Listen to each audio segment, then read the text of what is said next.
عنوان: حضرت علی اور یہودی کی ذرا، انصاف اور دیانت کی ایک سبق آموز اسلامی کہانی۔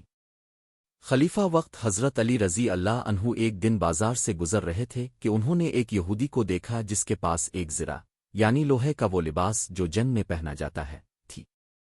حضرت علی نے فوراً پہچان لیا کہ یہ ذرا تو ان کی ہے جو کچھ دن پہلے کہیں گر گئی تھی۔ حضرت علی نے یہودی سے کہا، اے شخص، یہ ذرا میری ہے، میں اسے پہچانتا ہوں، یہ کچھ دن پہلے کھو گئی تھی۔ یہودی نے انکار کیا اور کہا، نہیں، یہ ذرا میری ہے، میرے پاس ہے اور میں نے کسی سے چوری نہیں کی۔ اب حضرت علی جو خود اسلامی حکومت کے خلیفہ تھے اس معاملے کو عدالت میں لے کر گئے۔ اس وقت کے قاضی حضرت شری رحمہ اللہ تھے۔ دونوں عدالت میں پیش ہوئے۔ قاضی شری نے دونوں فریقین کو سنا اور کہا، اے علی، کیا آپ کے پاس کوئی گواہ ہے جو یہ ثابت کرے کہ یہ ذرا واقعی آپ کی ہے؟ حضرت علی نے فرمایا، ہاں، میرا بیٹا حسن اور میرا غلام قمبر گواہی دے سکتے ہیں۔ قاضی نے جواب دیا، آپ کا بیٹا چونکہ آپ کا قریبی رشتہ دار ہے، شریعت کے مطابق اس کی گواہی قابل قبول نہیں ہے۔ غلام کی گواہی تنہا کافی نہیں، اس لیے آپ کا دعویٰ ثابت نہیں ہوتا۔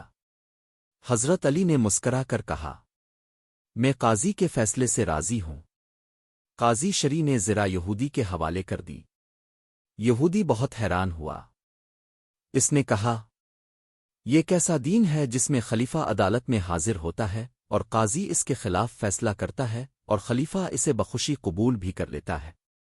یہودی نے فوراً کہا، میں گواہی دیتا ہوں کہ اللہ کے سوا کوئی معبود نہیں اور محمد اللہ کے سچے رسول ہیں۔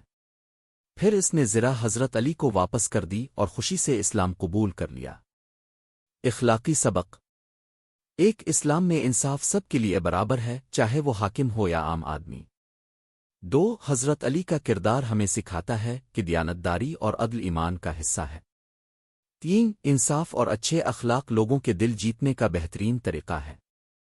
چار، اسلام زبردستی نہیں کرتا بلکہ سچائی اور انصاف سے لوگوں کو قائل کرتا ہے۔ اگر آپ مزید ایسی کہانیاں چاہیں، نبیوں کی، صحابہ کرام کی یا بچوں کے لیے آسان انداز میں، تو ضرور بتائیں۔